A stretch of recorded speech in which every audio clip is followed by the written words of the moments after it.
it going, everybody? Welcome to this week's episode of Perfect Reload Weekly, where we take a look back at the week in video game news. My name is Steve, and I'm joined, as always, by the wisest purchasing decision I have ever made, a demonically possessed open box television from Best Buy. Christian, how you doing this week? My week was not great. One of my suppliers of American Coca-Cola fell through because he got grounded. When you weren't home the other day, your dog kicked me. Yeah, because he's a good dog. And what do you mean grounded? Are you using child labor to smuggle soda across the board? Jesus.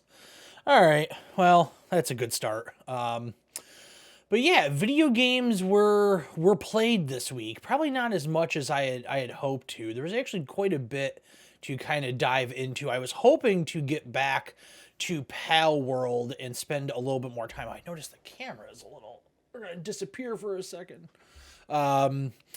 I was hoping to get back to Pal World, but that just it just didn't happen. It just didn't line up. I ended up having less time than I thought. I thought this was gonna be a little bit lighter week for me, but it was not. So I ended up just not having enough time to devote to the games I wanted to kind of get back to. I still want to spend more time with Turnip Boy.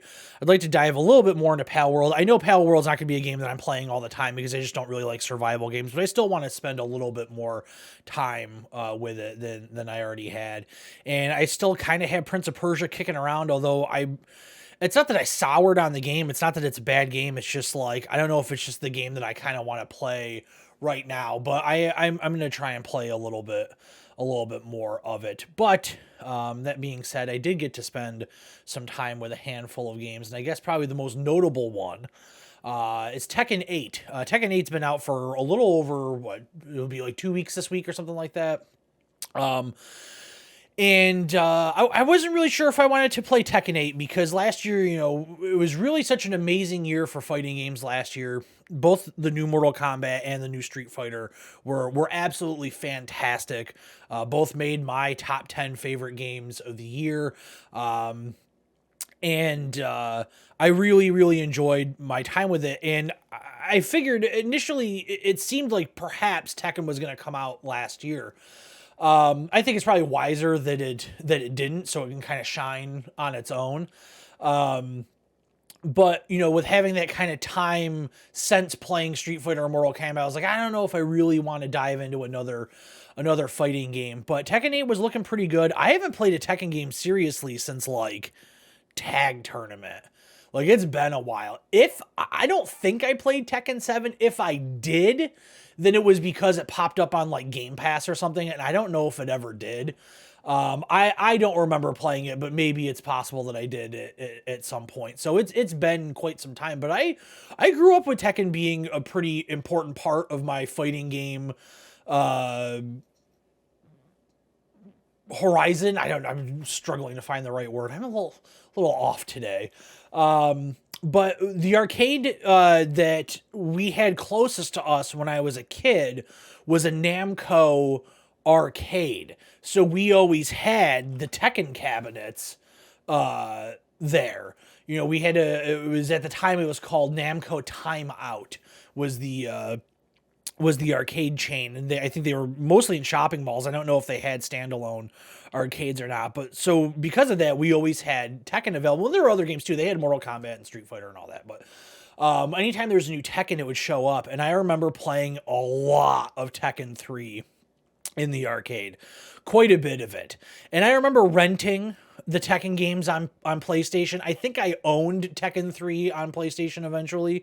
And then when the PS2 came out, Tag was a launch title, but we already had the cabinet at the arcade, so I was kind of already familiar with it. So I don't think I ended up ever buying the PS2 version of it. I was more than happy to go to the arcade to play it.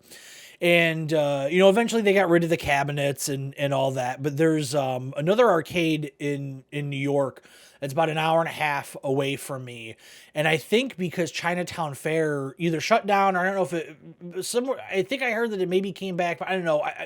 At one point, Chinatown Fair in New York City was the largest arcade in the state. I believe Robot City is now the largest arcade in the state, and it's about an hour and a half away from me in Binghamton, New York. And they have Tekken cabinet there, and every time I go down to the arcade, I always make sure I put some rounds in, and so Tekken's always been something I really enjoy, but I just didn't stay current with it. I just kind of stopped, playing any of the newer ones.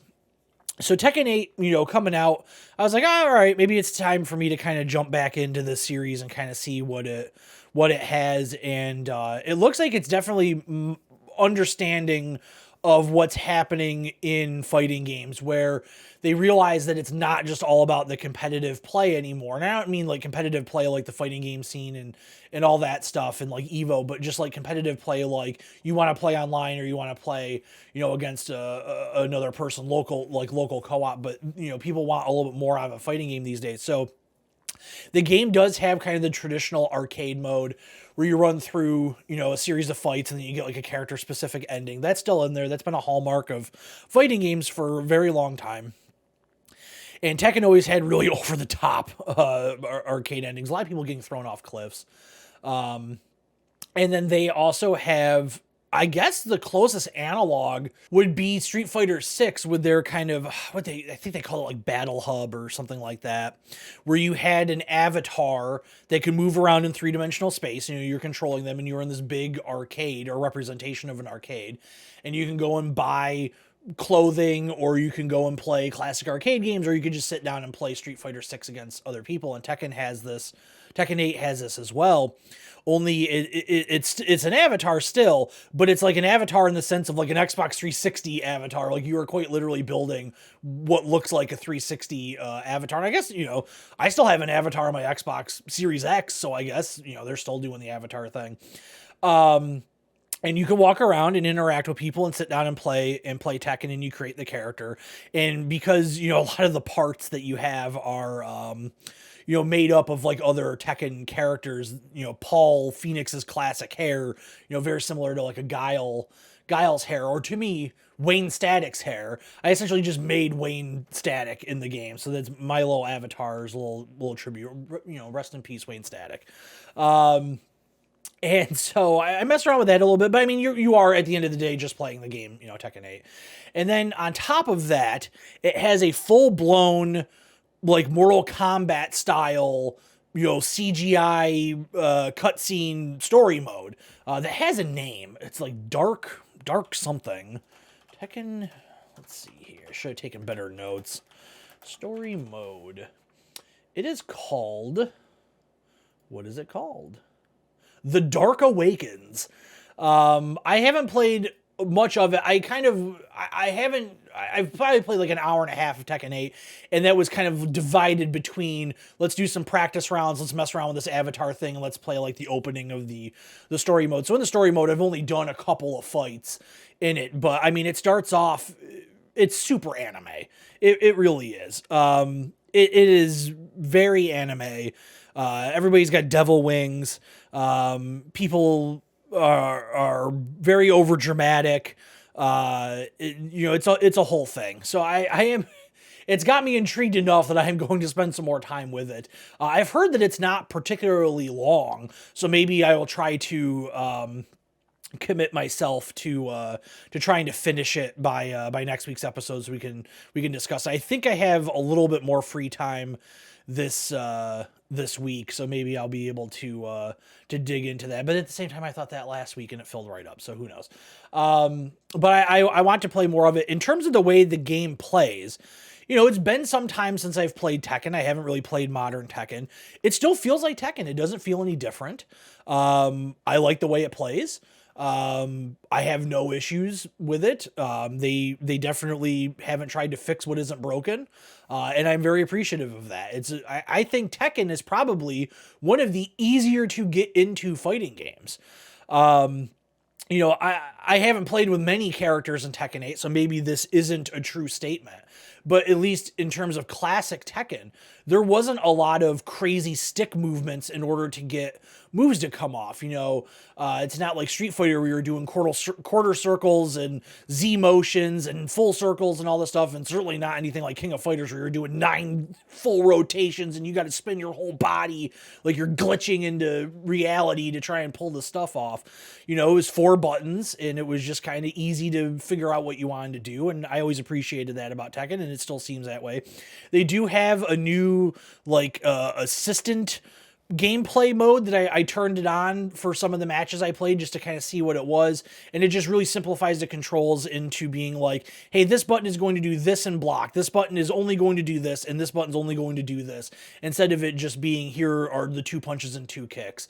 And it's actually pretty fun. It's pretty well made. It reminds me a lot of again, another fighting series that I haven't caught up with or stayed current with, so I don't know if this is still a thing or not, but brings me back to the original BlazBlue, where it had that distortion drive mechanic where you could turn on this mode where you would just flick your right stick in a direction and it would do a special move. Obviously, the downturn to that was that you didn't have your entire library of moves available to do. Same with the way Street Fighter did their special thing last year, but it made it a little bit more accessible for new players. So I don't know. I may stick with this thing throughout the story mode. I may turn it off. It's a toggle. You don't have to keep it on. It doesn't lock you into it or anything like that. But I like the fact that it's there. I'm always a big fan of more accessibility in games. I'm always a big fan anytime games have easy modes and things like that. It just makes it so that more people can experience those stories, more people can play the games. It makes the medium more accessible to more people, because that is the biggest thing against video games, right? Is that anybody can go see a movie, anybody can listen to an album, and watch TV. Those are passive activities, right? Where you have to actively be interacting with some type of physical mechanism with video games in order to experience the story. So I think games having more and more accessibility options just makes it more and more accessible, for a greater number of people, and I think that's a net positive for the industry. So I am digging Tekken 8 so far. I am very surprised that I am so willing to dive back into a fighting game after kind of spending quite a bit of my year last year with them, because I look at fighting games kind of like I look at first-person shooters. I really only have the capacity to play like 1 or 2 a year, but we have been we are suckling at the cornucopia of fighting games over the past year, with the 3 kind of biggest fighting game franchises of all time having just career years. I mean, they're all amazing efforts. So, I mean, if you're a fighting game fan, you are definitely kind of just eating this up right now, which, all right, King of Fighters. King of Fighters was always, that was my thing. The older I got, the less I played Street Fighter or Mortal Kombat and Tekken, and I played King of Fighters. I owned a King of Fighters cabinet at one point.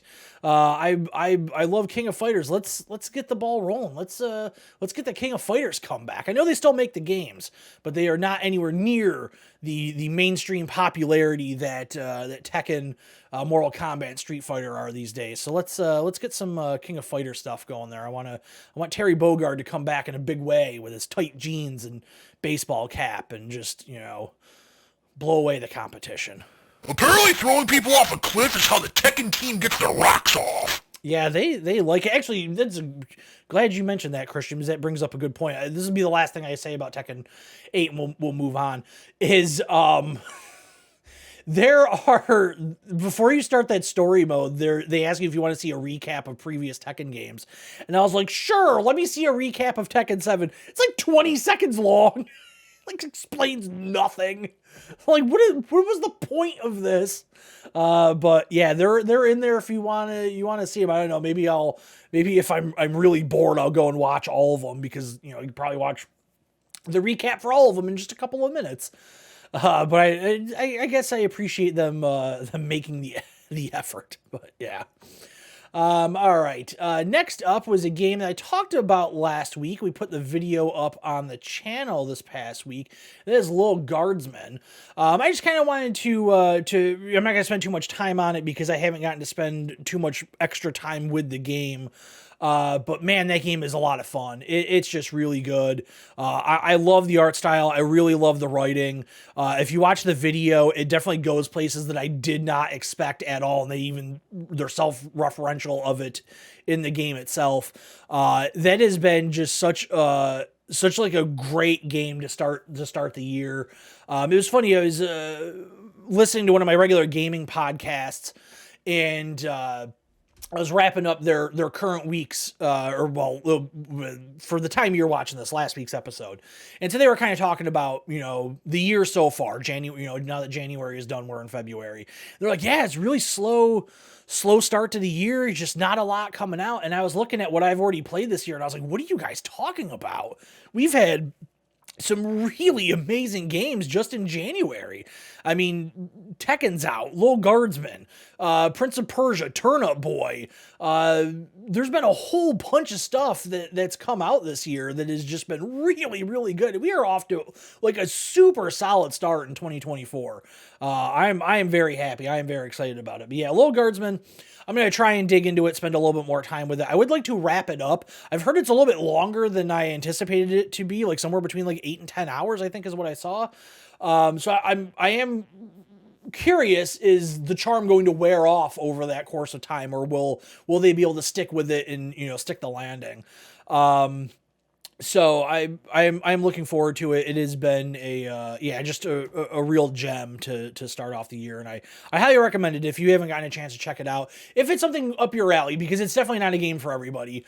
But if you watch the footage that I have up on the channel, watch the trailer, I think there's probably still that demo kicking around, and it seems like it's going to be something you might be into. I highly recommend checking it out, because it's just it's just a really well made game.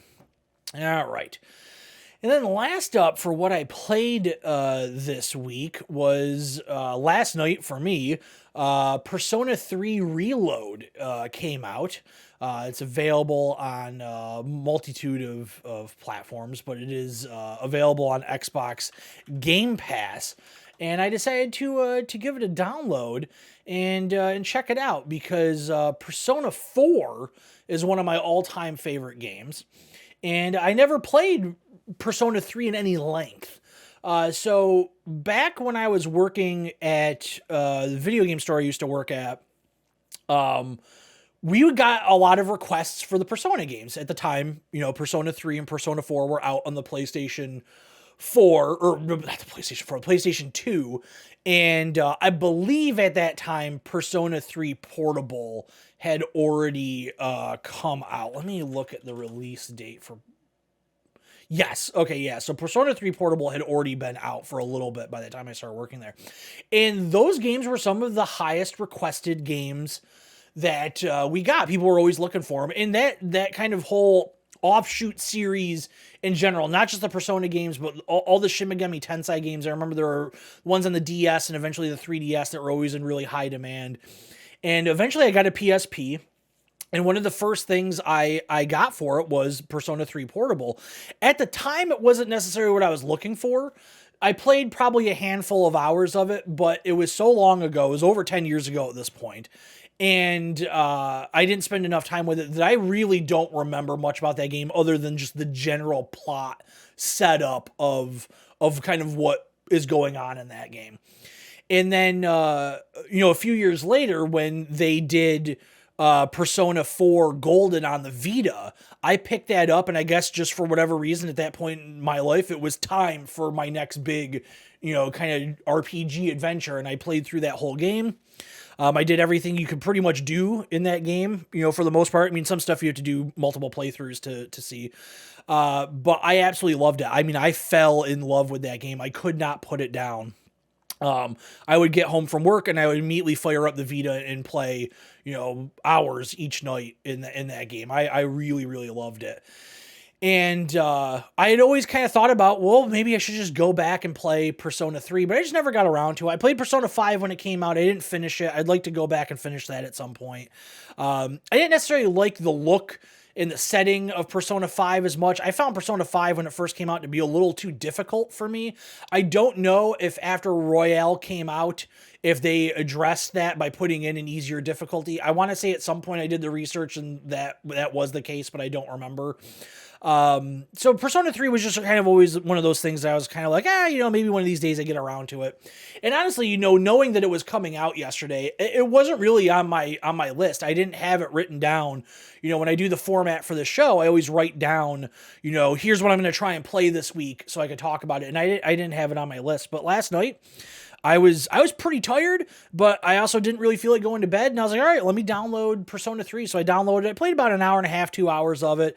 And yeah, I mean, they've certainly modernized it. It looks, to me, it feels like Persona 4 Golden and Persona 5. It doesn't feel dated or anything like that. I think it looks really nice. They've always been super stylish games. And I just really am enjoying it. And I don't know if I'm going to stick with it long term. I can tell you that I'm going to certainly play more of it.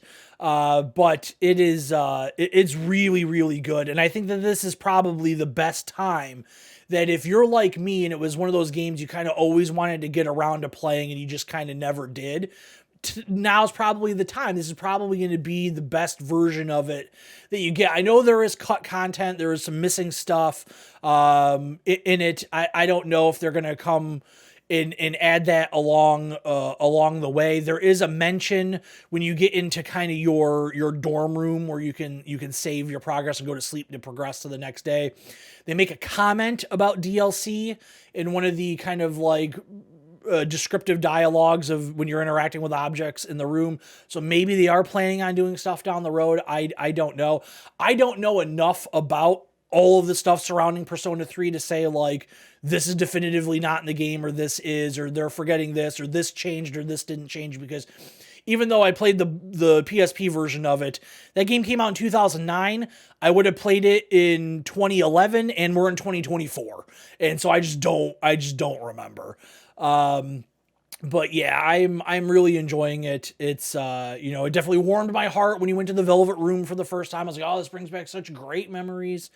Always like hanging out with Igor. I'm curious to dig into Persona 3 because Persona 5, and granted, I didn't play a ton of Persona 5. It seemed a little bit more serious in tone. 3 starts off more serious in tone, and we'll see how we go. Even though the plot of 4 is serious, there's murders afoot and all that stuff. Persona 4 does have a lot of lighthearted moments, a lot of humor, a lot of levity that really balance it, and they walk a tightrope in that game without ever swaying in one direction more than the other by too large of a swing. And I don't know if Persona 3 threads the needle quite like Persona 4 does, but I'm eager to find out. I'm curious about it, certainly. The gameplay, I mean, the gameplay's the gameplay. It plays like Persona. It's a turn-based RPG with that monster mechanic of unleashing your personas and all that. I mean, it's, they're not reinventing the wheel or anything like that. As far as I can tell, they did not do any crazy changes to the combat system. Maybe there are changes in there. I just, like I said, I just don't remember my original time with the game enough to know. But yeah, I'm very happy to check it out. And, those Persona games are great. If you're like me, you're kind of a lapsed RPG fan. I grew up playing RPGs and I just kind of went cold turkey and stopped when the PlayStation came out because I just hated the way that the low polygonal count RPGs like Final Fantasy VII and all that looked. I hated that look. I just wanted my old, 2D beautiful art Super Nintendo RPGs back. So it took me a long time to kind of get back into to playing RPGs, and even still to this day, I don't play that many of them. If you're kind of like me, give it a shot, especially if you have access to Game Pass. You download it, you play it for a little bit, you don't like it, you move on, no harm, no foul. But it is one of those kind of like landmark RPG franchises where, maybe get a little familiarity with it, see what all the hubbub is about it, I'd say I recommend it. Christian, you were hanging out while I was playing it last night. You got any thoughts on Persona? Yo, this game is fucking crazy. Kids are shooting themselves in the head to become giant monsters. It's the same way Rami Malek gets into character. Fair enough. I forget that you made that show with him and you like won an Emmy or a Golden Globe for it. Sometimes you forget that like you're like a big deal I don't know. Whatever. You're stuck in my home. Yeah, that's the shooting yourself in the head. That's what I remember the most when Persona 3 was coming out. I remember hearing about that. It's like, yeah, the way you kind of get into things is you shoot yourself in the head. And I always thought that was a really interesting concept. Okay. But yeah, that's gonna do it for what I played this week, and we'll be back in just a moment with the news. All right, we are back with the news, and I guess we'll start off with kind of the biggest thing that happened this past week, which was Sony's new State of Play, which took place on this past Wednesday. I was at the office when it happened, and I think it would have been frowned upon if I was watching the State of Play while I was there. So I caught a recap when I got home. I didn't have time to watch the thing in its entirety, but I watched the trailers for the stuff that was appealing to me. So we'll kind of run down the list of what happened. Obviously, the kind of the big thing coming out of it was the Hideo Kojima stuff. They showed off a lengthy trailer for Death Stranding 2, which is called Death Stranding 2 on, excuse me, Death Stranding 2 on the beach. Excuse me while I have a series of strokes. And then he also came out and announced, standing next to Herman Hulst, who is made out of polygons, that he's working on a new tactical espionage game. Definitely not Metal Gear Solid, but probably, similar enough to it. It has a name. It's like Fizzant, like Project Fizzant. He says that it's like a working title. I would not be surprised if that's just what he calls it. And he's like, oh, the new genre is Fizzant. It's just like a Strand game. I don't have a ton of familiarity with Kojima. I played Metal Gear Solid's demo in the middle of a Sears at a kiosk, that was probably my extent with that game. I played a little bit of Metal Gear Solid 4. I played, the only one I ever finished, which granted probably doesn't count, was I played through that prologue of Metal Gear Solid 5.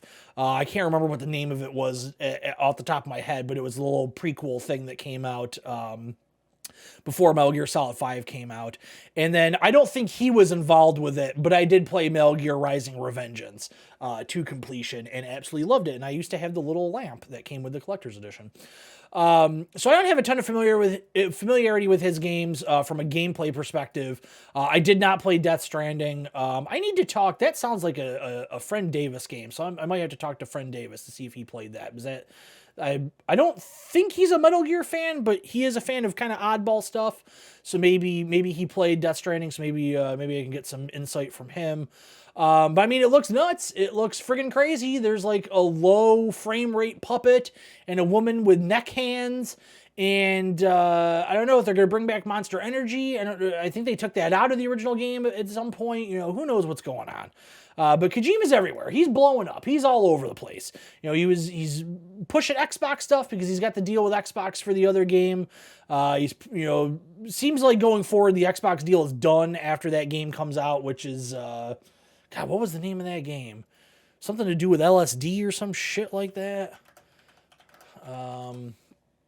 What was the name of that game? OD. That was it. OD. So it sounds like once that's done, he's done with Xbox and he's firmly in with PlayStation. That's not to say PlayStation hasn't purchased Kojima Productions or anything, but they seem to have some type of publishing deal going forward. Next up, they talked about Rise of the Ronin, which is kind of the first big Sony game of the year. It's coming out on March 22nd. It's not something I'm super interested in, but they kind of messed around with showing off like actual like straight up gameplay. It wasn't just like a stylized trailer or anything, so it's kind of nice to see what it looked like. It kind of reminds me a little bit of like Assassin's Creed. It's got like the parry system in it. I know some people were kind of mentioning comparisons to Bushido Blade. To me, I guess the closest comparison that most people are probably going to make is oh God, what was the Ghost of Tsushima? I don't know how close it plays to that. I only played a tiny bit of Ghost of Tsushima. It just wasn't for me gameplay wise. Rise of Ronin, I don't think I'm going to be checking it out, but it looks nice, and hopefully it does well for them. They announced Until Dawn's remaster coming to PlayStation 5 and PC later this year. It looks fine. That was always a really nice looking game on the PlayStation 4. My biggest problem with Until Dawn was the way it played. I always felt it played very clunky. So I don't know, maybe when this comes out, if it sounds like they fix some of the gameplay stuff, maybe I give it a chance, because that was the reason why I didn't finish it, was because of how kind of just clunky it played. I never played any of those kind of like horror games or any of the Supermassive stuff until The Quarry, and after I finished The Quarry, I was like, well, let me go play Until Dawn. And so I downloaded that, and now it's just like, I'm struggling with these controls. I feel like I'm fighting it constantly. I just can't do this. Next up, coming out in April 26, 2024, is Stellar Blade. We've seen a lot of them showing this off. They are definitely pushing this as a big game for the year. To me, it kind of looks like PlayStation's take on Bayonetta. I don't know if that's necessarily the case, but it looks like a very flashy, kind of over-the-top third-person action game. We got more about Dragon's Dogma 2, which is coming out next month. They showed off Sonic Cross Shadow Generations. It's an enhanced remaster of Sonic Generations, and they're adding in new stuff that features Shadow. This is not a PlayStation exclusive, just like Dragon's Dogma 2, I don't think is a PlayStation exclusive either. This is coming out later this year in the fall. I thought it looked pretty nice. I remember Sonic Generations when it came out being pretty well received. Again, Friend Davis is the biggest Sonic fan I know, so I'll have to get his thoughts on it at some point. We'll have to have him back on the show soon. Silent Hill: The Short Message, which is kind of like a short game about Silent Hill, and then they showed off the trailer for the Silent Hill 2 remake. I saw a lot of people playing the short message. A lot of videos went up of full playthroughs, but I didn't hear like thoughts on it. Then again, I didn't really go looking for it and see like, hey, do people actually like this? Is this kind of like what they're looking for? So I don't have to dive into that. Next up, the new game from Ken Levine, Judas. We got another look at it, and it looks like BioShock. I mean, Ken Levine is known for, he made the BioShocks. I mean, the art style is very much in the BioShock frame. It just looks like this could be, BioShock 4, essentially. I mean, it's funny because, you would think that, maybe he would want to try something new, and then he's just going right back to what he always did. That's not to say it's going to be bad by any stretch. The BioShock games were very good. There's no reason to believe that this wouldn't be good as well. So, we'll see what happens. It's first person, just like the BioShock games were. No date or release window or anything like that coming. Showed off another trailer for V Rising, which is kind of like a Diablo-ish type game. Coming out in 2024. The game's been out on PC for a little while now. Dave the Diver is coming to PlayStation, and along with it is Godzilla. Godzilla will be coming. Zenless Zone Zero from Hoyoverse. They announced that it's in development now for the PlayStation 5. They showed us some VR stuff. Metro Awakening, Metro, in the Metro 2033, that franchise. It says that you will be put in the shoes of a player. Jesus, cannot read today. Put players in the shoes of a doctor searching the metro tunnels to find his wife. They also showed Legendary Tales for PlayStation VR 2, another first-person game, magic, swords, bow and arrow, that kind of thing. Foam Stars is coming out soon. I believe it is this week. Yes, it is. It is this week that it is coming out. And so they put out another trailer for that. Another game coming out this week, Helldivers 2, kind of the final trailer of that. And I'm kind of curious about that. Helldivers 2 looks interesting. It's nice that it's, they're taking a left turn from the way that the original game was, because the original game was kind of like a top-down game. This is a third-person shooter. So I'm curious about it. I don't know if I'll have the time or necessarily the strong desire to check it out, but I consider my curiosity piqued a little bit on that. I think it was a decent state of play for Sony. Wide variety of games. They obviously kind of had that main event, that closer of all the Kojima stuff. They are doing another state of play coming up soon, but it is entirely focused on the next edition of the Final Fantasy VII remake. And as somebody who didn't get a chance to, well, didn't get a chance is a misnomer. I had the chance. I dropped out of the game. I got pretty far in.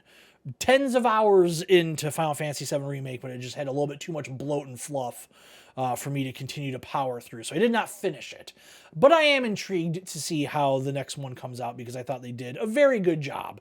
Final Fantasy VII, when that came out, I was so excited because I love Final Fantasy 3/6 and was very much looking forward to it. I remember getting Final Fantasy VII and I just did not like it. I thought it was so ugly. And I just could not play it. Just couldn't get through all those discs.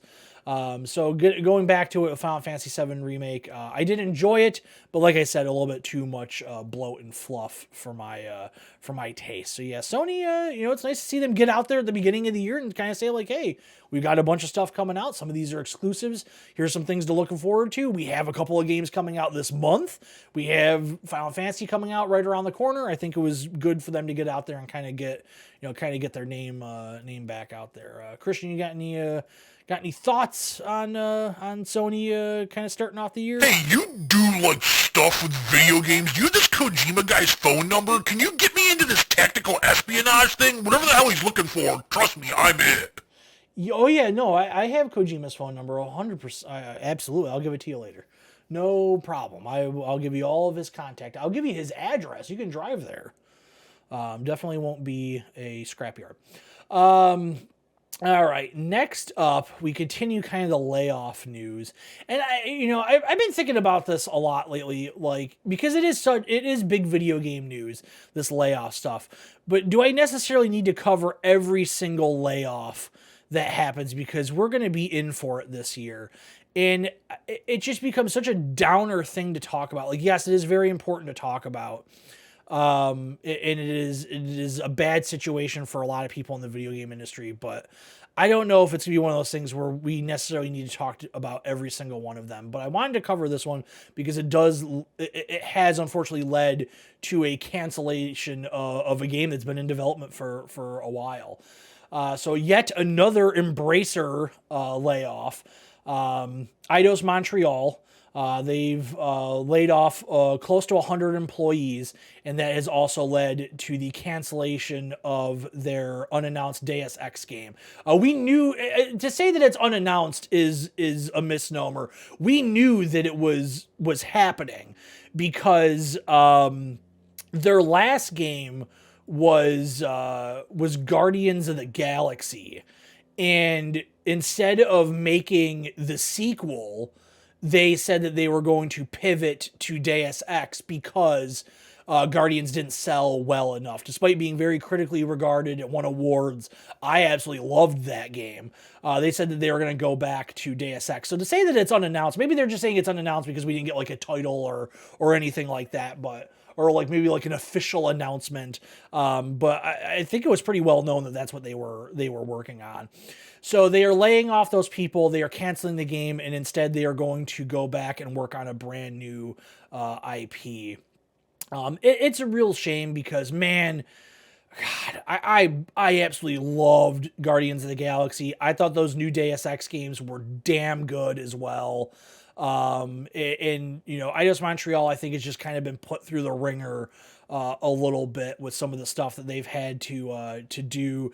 The way they just kind of got sold off, by Square Enix. They ended up having to work on Marvel's Avengers. They ended up having to work on some of the Tomb Raider stuff. And it just seemed like they were kind of like in this holding pattern. And then they finally get their, like, a new game out in Guardians of the Galaxy. It's not well received. And then, they get sold off. And then Embracer just bought too much because they were banking on all that Saudi money. And it didn't come through. And now they are paying the price. And, of course, they're not paying the price. They're perfectly fine. It's not like, Embracer is laying off executives or anything like that. They're shutting down studios, the people that are actually doing the work. But, those people are super talented at that studio. So I hope that they are able to find work because they deserve to be making video games because they make some very, very good video games. So that's a shitty one for certain. All right. Speaking of canceled games, we got some gameplay leaks of a canceled Call of Duty game that was being made by Neversoft. This was back close to 10 years ago, more than 10 years ago. And it was, it didn't have a name. It seemed like people are calling it Call of Duty Future Warfare. Their project name for it was NX1. And it took place like, on the moon, which is actually kind of interesting. I know that there was eventually, a Call of Duty game that took place in space, but it was during that time frame where I was just checked out of Call of Duty. Was it Infinite Warfare or Ghosts? Or no, Ghost was made instead of this game. I'm sorry, so it wouldn't have been Ghosts. So maybe it was Infinite Warfare. I know one of them took place in space, at least a little bit. But this looked cool. This could have been a cool little multiplayer thing to have an outer space moon base Call of Duty, although in some of the other leaked footage, they definitely show you in like desert environments, and Call of Duty loves their desert environments. So I who knows how much of this would have been actually taking place in outer space and moon bases and all that kind of stuff. But I'd love to see Call of Duty do something besides the Modern Warfare setting again. I'd like to see them kind of to mix it back up and get into some of that crazier aspects of like maybe having some wall running and some weird traversal stuff and I don't know, boost packs or something like that. Like kind of open it up a little bit, get some laser weapons out here, just kind of to shake things up a little bit. We've been in this either World War II or, modern day warfare setting for years now at this point. And even though they do like the Black Ops games, I know that the next one is 1990s Black Ops or something like that, and they did the 80s Black Ops. Like that's still relatively modern, right? Like they have machine guns that shoot bullets and all that kind of stuff. I want to see them go like, give me like Call of Duty set 300 years in the future, and we've all got like stupid mech suits and shit. Better yet, let's just make Titanfall 3. But yeah, it sucks that it was canceled. Ghosts, I remember not being very well received. I didn't play it, so I can't speak to, how well it played, but I know that, there are definitely some people that were really into Call of Duty that kind of look at that as kind of like one of the low eras of Call of Duty. I remember they were struggling to give away copies of Ghosts at a time. Like it got heavily discounted not long after it came out, but what can you do? A little bit of a rocky release this week. Probably the biggest game to come out this week, but I wasn't going to touch it with a 10-foot pole, was Suicide Squad. Suicide Squad had some really rough moments when it started. The reviews are all over the place. Like Video Games Chronicle gave it like a 4 out of 5. IGN gave it a 5 out of 10. People are just kind of all over the place with this game. But if you were fully into it and were ready to go and spent your $100 to play the game 72 hours early, you didn't get to do that very much because they had to pull the game offline pretty quickly when there was a bug that automatically completed the game after you logged into the game for the first time. So you lost 6 out of your 72 hours, and I believe they had some other ups and downs along the way. So eventually they had to kind of do a make good. So here is the quote. It says, "Thank you for being one of our first console players during early access of Suicide Squad Kill the Justice League. We recognize that you've been patient with us during our initial launch server updates, and we'd like to show our appreciation for your patience with a special gift of 2,000 Luther coins.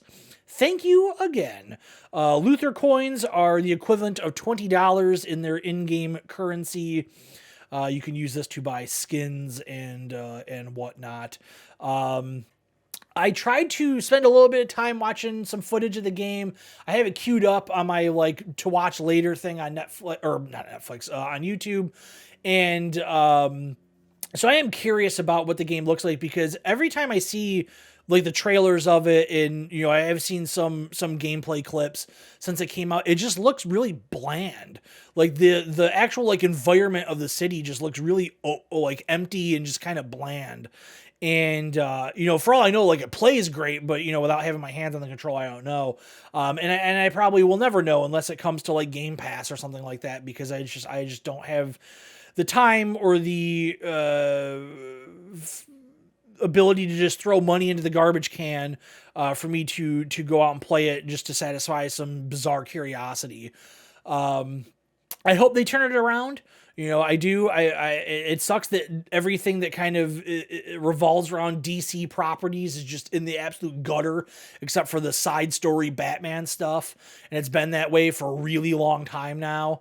Every time I see one of those DC movies, it just looks like it's just a step below everybody else when it comes to like CGI. Like you could tell you're watching a DC movie, and I wish somebody could help me define like what it is I'm looking at that makes it feel like that. I did that whole thing last year where I watched all the Marvel movies. Some of them I really didn't like. Some of them I ended up liking more than I thought. But the one thing you can say is that, their VFX work is usually pretty top notch. There's just something about the DC stuff, and I don't know what it is, where it just looks low rent. Like it looks like they're just dealing with people that are like, instead of like industry veterans, they're dealing with kids that are like fresh out of college that are still like struggling to learn the basics of how to do things. I just don't know what it is. It's just something about the way they like color grade their films, something about the way they blend the live action with the CGI. It just looks off. Like it looks wrong. And I don't know what that is. Maybe I need to watch some like Corridor Crew videos, and maybe they can break it down and explain it to me. But yeah, I hope the DC can turn around. I know they're trying to reboot the whole movie thing and get things turned around there. But they've already kind of split things up too much by saying like, oh yeah, by the way, the Robert Pattinson Batman's not going to be the regular Batman. We're going to have a different Batman. Like that, it's like if they were like, oh yeah, Robert Downey Jr. will be Iron Man in some movies, but not Iron Man in other movies. We'll have a different guy that's Iron Man in these movies. And it's just, I don't know. It just doesn't work for me. But what can you say? I don't know. Maybe Suicide Squad will turn around. Maybe over time they'll add stuff to the game and it'll end up being better than at least some of the initial impressions are giving. But who knows? I don't understand why people don't like live service games. It's like they hate capitalism or something. Yeah, I don't know, man. Capitalism's great. I don't know what they're all upset about. But yeah, right. Last up this week, kind of a pair of departures from well-known studios and publishers. So Supermassive Games, we talked about them a little bit earlier, as they showed off that Until Dawn remake. Their co-founders have left the company, and this is from Chris Scullion over at VGC. The co-founders of Until Dawn and the Quarry Studio Supermassive Games have stepped down from the company. This is Pete and Joe Samuels, and they have a quote that says, "After 15 amazing years, we say goodbye to our founders. Pete and Joe, thank you for creating the Supermassive game story that we will continue to write. Your Supermassive legacy will live on. We all wish you both the very best of luck in your next chapter." And then Pete Samuels posted his own message saying, "After 15 years of CEO at Supermassive Games, I have taken the very difficult decision to step down from my role and leave the business." So he's leaving video games as a whole, it seems like. "My decision is entirely on health grounds and hasn't been taken lightly. I am and always will be proud of what Joe Samuels and I founded all those years ago and filled with admiration for the Supermassive team and the amazing things that they have achieved. I remain excited about their future under a talented new leadership group led by Robert Henryson." I'm not sure how to exactly pronounce his last name. I think it's Henryson. "That will guide Supermassive through the next stage of its incredible journey." And then Henryson has a statement that says, "Starting today, it's my privilege and honor to take on the stewardship of Supermassive Games Ltd. As the CEO. The founders, Pete Samuels and Joe Samuels, have built an incredible BAFTA-winning studio that has created games that have thrilled and terrified millions of players around the world. Lads, enjoy your next chapter and a well-earned rest. I'm exceptionally fired up about working with the management and all the talented people in the studio to continue developing Supermassive Games' position as one of the leading studios in the world. We're just getting started." That's a shame, especially because it's for health reasons.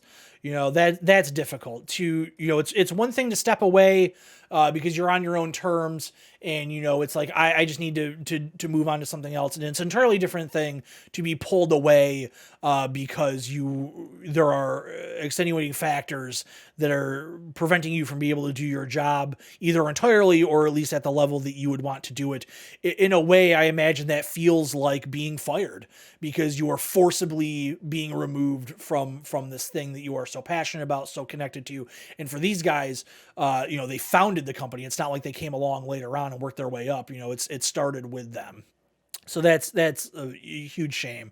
And, I hope he gets better, health wise, for for Pete, and I'm not sure what Joe Samuels is going to do. I don't know if he's going to stick around in the video game world or not, but hopefully he finds what he's looking for that will make him happy going forward, and hopefully that Pete, his health issues, he can alleviate them in some way. And the other big move is Douglas Morin is being replaced by Harry Miller over at Devolver Digital. So Morin joined them in 2020 and was named CEO in 2021. It says that the company stated that Morin has stepped down as part of planning for Devolver's long-term growth and development. Harry Miller, who is one of the co-founders of Devolver and was a previous CEO, is the person that's taking over. Miller's statement says, on behalf of the board and everyone at Devolver, I would like to thank Douglas for his significant commitment and achievements at Devolver over the last 4 years. Douglas's energy, leadership, and determination were critical to our IPO and program to build our infrastructure as a listed company, culminating in the exciting system era acquisition. I am excited by the opportunity to step back into the CEO role. It's an incredible pleasure and honor to continue to work with Devolver's fantastic and talented team, building on a strong pipeline of fun and creativity, and of course, delivering on our long-term growth strategy. It's very weird to hear Devolver talk like this because, they did have an IPO and they are very much a corporate entity now because they were always like the bizarre ones out there, right? They were the people that were putting out the weird games like Hotline Miami and stuff like that. And they've kind of fallen off. They haven't had a lot of like super mainstream relevant games in a while, where they were having like a really strong run of hits, for a little bit. And the last one I think was Cult of the Lamb, and that was a couple years ago, I think, at this point. It does say in this article, again from Chris Scullion, that planned releases in 2024 include The Plucky Squire, Skate Story, Pepper Grinder, and Angerfoot, as well as Children of the Sun. I will be honest, I have only heard of Skate Story and The Plucky Squire, so I'll have to look into the other ones. And then it was also announced that same day that one of the studios underneath the Devolver banner, Artificer, laid off half of its staff. So that's a shame. It's been a rough going for the past year and a half to 2 years for the video game industry, and a lot of shakeups at companies, a lot of people losing their jobs. The video game industry is going to change in a big way over the next few years. I think we're going to see less super huge AAA games that are non-live service. I think you will still get big AAA games. They're certainly not going to go away. They're certainly not going to dry out. But in order to kind of generate the money that is needed to keep a large video game company afoot, I think a lot of them are going to pivot towards trying to get live service games. But then again, you look at live service like a streaming service, like a Netflix or a Hulu or cable or whatever you want to have. You can only be invested into so many of them. You can only be willing to continue to foot the bill for so many of them before you just kind of tap out. So we'll see how it goes. Sony is very committed to doing this live service thing going forward. They've already moved around some of them. We'll see if any of them, any more of them make changes along the way. But yeah, not good times for the industry. All right, and that's going to pretty much wrap up the show for this week. So on the channel this coming week, I am hoping to have a Foam Stars video. I believe that is the plan. Outside of that, there may only be like a short or something up. I don't think I'll have the time to get to anything else. I kind of just want to spend the time getting caught up on some of the games that have come out. And I just, I have a lot of stuff, starting a new job over the past month. I have a lot of stuff that I have to do. And, it's led to some really long hours. So, got to have the time for that. And then I'm also kind of using this as a little bit of a break from the channel in a way. I've been putting out a lot of stuff since the beginning of the year. It's nice to have a week to kind of take a break. I've been working on some music, again, in my spare time and working towards getting some more stuff out this year. And, I still am chipping away at the next video game sludge video, which is it's not going to be out for a while. It's going to be a few months before that's out. It's, we had a good week on the channel this past week. That Super Mario short that went up, one of the most watched videos on the channel. So thank you if you checked it out. A lot of people seem to enjoy it from what I could see in the comments and all that. So yeah, thanks for checking out the shorts. I always appreciate it. But yeah, that's going to pretty much do it for me. Christian, you have anything to say before we get out of here for this week? Listen, I need to go and find more teenage mules, so I'm going to be gone for a few days on, let's just say, a recruitment trip. Hold down the fort here, Tubby. Okay. Thank you for that. I provide you shelter, so I don't know why you need to insult me, but it is what it is. All right, that's going to do it for me, everybody. Thanks again for watching, and we'll see you again real soon.